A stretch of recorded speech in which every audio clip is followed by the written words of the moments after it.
Mesdames et messieurs, très heureuse d'être avec vous dans ce journal dont voici les grandes lignes. Avoir soufflé un peu les élèves sur le chemin de l'école pour les révisions.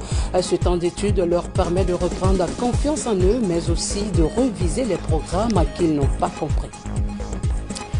Renforcement des... En cette période des vacances, nombreuses sont les institutions scolaires qui proposent la révision des programmes aux élèves. Ce temps d'études leur permet de reprendre confiance en eux, mais aussi de réviser les programmes qu'ils n'ont pas compris. Les apprenants ne veulent plus bâtir sur du sable. En témoigne l'affluence constatée dans les écoles par notre reporter Abdulaziz Baldé. Le mois d'août, mois des grandes pluies et des grandes vacances en Guinée. Pendant cette période, certains élèves oublient le confort et se dirigent tout droit vers le chemin de l'école. Les récents résultats des examens nationaux sont encore d'actualité et poussent les élèves à entamer le cours de révision avec courage et détermination. Une seule ambition anime élèves et enseignants, c'est la conquête du mérite. Moi, j'avais déjà décidé de faire les cours de vacances depuis longtemps, parce que c'est un truc que j'ai l'habitude de faire chaque année. Mais on va dire que les 9% m'ont beaucoup poussé à revenir pour apprendre, parce que ça n'encourage pas les 9%. Pour se préparer à la guerre, ce n'est pas le jour J où il faut se préparer. Il faut bien se préparer avant le jour J. Donc nous venons à l'école pour bien apprendre déjà, pour se préparer pour combattre le bac qui nous attend. De Ratoma à Dixine jusqu'à Matoto, en passant par Matam, les cours de vacances suscitent l'engouement et de l'espoir chez les élèves. Conscients de la rigueur imposée par les autorités éducatives, les futurs candidats se réveillent et se mettent déjà en branle. J'ai commencé la révision parce que j'ai redoublé l'année passée. L'année prochaine, je vais rentrer en 7e année. Je vois que le résultat était catastrophique, mais il ne faut pas blâmer les autorités. Il faut se remettre en cause. Sûrement, on n'a pas dû faire ce qu'il fallait faire pour avoir les moyens. C'est pourquoi moi, j'ai décidé, avant que je ne passe mes temps à la maison couché, jouer au ballon, je préfère suivre les cours de vacances pour me former bien. Vu les révisions de l'année dernière, à mon avis ici, je révise intensement au cours de ces cours de vacances et plus les révisions de l'année scolaire, de l'année à venir, je pense bien je pourrai être premier de la République. Dans les salles de classe, les cours sont dispensés de 8h30 à 13h avec toutes les catégories. Après un bref rappel, le nouveau programme est entamé par anticipation et les élèves adhèrent à l'initiative. La première leçon parle des solutions aqueuses. Une solution aqueuse est une solution dans laquelle l'eau est le solvant principal, et dans la solution aqueuse, on parle du solide et du solvant. Au niveau de la solution aqueuse, j'ai un peu vu quelques notions en 12e année, et sur la conductibilité électrique de l'eau, ça je l'ai vu en terminale. J'ai décidé de venir ici pour faire les cours de révision, pour me préparer, pour être un peu en avance sur le programme, et vu le pourcentage de cette année, ça fait peur, donc je ne peux pas rester à la maison comme ça sans rien faire. Il y a un certain engouement par rapport à la motivation des élèves.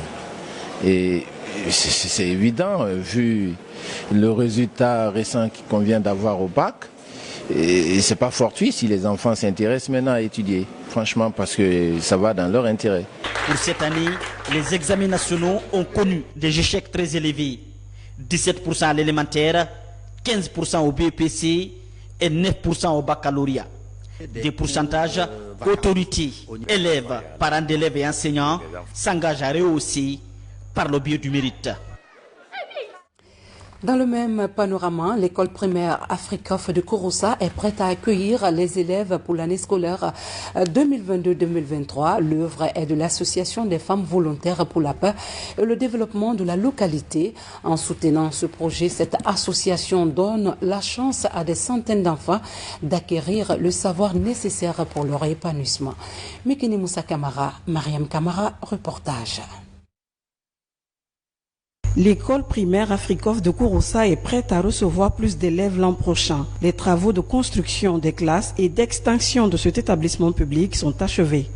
Une initiative des femmes volontaires pour la paix et le développement de Kouroussa. Une ONG qui milite en faveur du développement communautaire de la cité de l'écrivain africain, Kamara Lai. Nous voulons sensibiliser la population de Kouroussa. Il n'y a plus d'études à Kouroussa. Kouroussa était rempli rien que des chercheurs, des professeurs en tout cas des cadres supérieurs. Kouroussa a toujours bien été. Mais malheureusement, ces derniers temps, avec le problème de mine, Kouroussa, il y a l'abandon des classes. Merci à ces vaillantes femmes volontaires pour la paix et le développement de Kouroussa. Ce que le CNRD dit, c'est ce que ces femmes voyantes ont mis sur le terrain. Qu'est-ce que le CNRD a dit? Nous ne sommes plus sur les beaux discours. Il faut être pragmatique. Il faut réaliser sur le terrain. Nos mamans, nos sœurs sont sur le terrain, ça fait des années. Avec la croissance démographique, les écoliers avaient du mal à assimiler les cours. Un phénomène qui était dû à des effectifs pléthoriques. Aujourd'hui, la solution est trouvée. L'école qui a bénéficié, n'est-ce pas, de ces infrastructures, si avec l'effectif qu'elle avait, qui va aller de 700 à 1000, si on procédait, n'est-ce pas, au nouvel recrutement cette année, sur le plan prévisionnel, on allait se retrouver avec 1000 élèves pour 8 salles de classe.